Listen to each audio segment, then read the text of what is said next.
Shouldn't think so, no. I distinctly heard it. What you heard was a tinkle. One single and discreet tinkle, which has no more meaning for us than a thunderclap or a splash of rain on the roof. So you keep telling me. 2 bells for you, 3 for me. That's what it is, has always been. So what we heard, you're saying, was just a negligent strum? Or indecision. That's not sir. Is it that you want to go upstairs? I do, sometimes actually. It can get rather dull down here. That's your view of things? Now that sir has fired all the others, let them all go. Oh, well, as to that. Yes. Well, there was no more continuing need for them, was there? I mean, the nurses do everything now. No need for us. My name is Alan Hruska, and we're here to talk about the play Ring Twice for Miranda, and it's a play I wrote. And what made you write this play?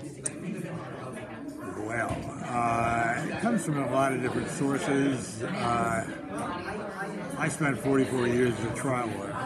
Oh. And it was kind of a magical practice at a time that can never be repeated. Were they high-profile cases? Well, the first case I started trying was 3 months after I graduated from law school, and I read about it in the New York Times every morning on the front page. Case involving price fixing, alleged price fixing. We won the case, so there never was price fixing, but that was the allegation. Of tetracycline, which was then the great wonder drug. This was 1958. Wow. Which is when I started, yeah. Does your writing come based from your practices as a trial lawyer?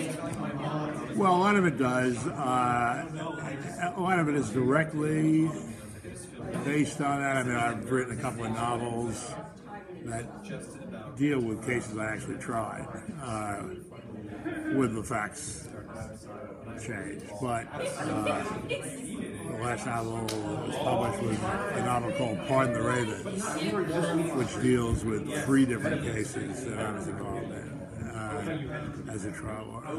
But the plays more indirectly, and this one in particular indirectly, because in the position I was at the time, representing these very large companies, dealing with government matters, having contact with presidents, cabinet members, what have you, it put me in a position to make close observation of the power syndrome. Would you say in a strange way that your play is putting that on trial? Oh, I think it puts power on trial very definitely. What would you like people to take away from this play?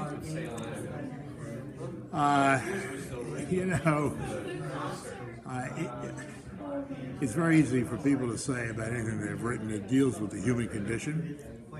I think this one does. I think in a way we all work for the man, no matter who we are. I would hope this would sharpen people's observations about what it takes to be the man, what it takes to deal with a man, and how one might live one's life in a world in which there always is a man. Right now we're in a political climate where people are so divided, and that people are losing friends, and people aren't even stating what they think because they're so afraid of losing people. Would you say this play opens up that conversation more? Absolutely. This play is right in the middle of that conversation. And I am the director of Ring Twice for Miranda. Now, what drew you to this play? As a director, I've done a lot of the work of Harold Pinter, Samuel Beckett, Pirandello, those playwrights that exist in that world of tragic comedy and slightly absurdist playwrights. This seems very Pinter. This is very Pinter and very absurdist, which people don't write anymore. So the first time I read it, I thought, wow, this is great. Somebody actually wrote a dystopian tragic comedy, very much in the style of these other playwrights that I love and love to work on. I love plays that have mysteries in them. I love plays that don't give the audience every answer and ask them to try to fill in the blanks. This play is very much like that. So it's a bit of a puzzle box, and as a director, I love that. Here I've got 2 shows that I'm directing off-Broadway. I also have the play Albatross, which is about to open at 59 East 59 next week. So I'm doing a bit of double duty right now. Now, would you say that this show is going to open up the conversation that we're no longer having? This is a play that examines what type of individual wants to acquire this much power. What is the personality type, and what might be the personality pathology that leads to someone like a Hitler, like a Pol Pot, like a Joseph Stalin, like a Mao, those kinds of people who gain total power and also through a cult of personality.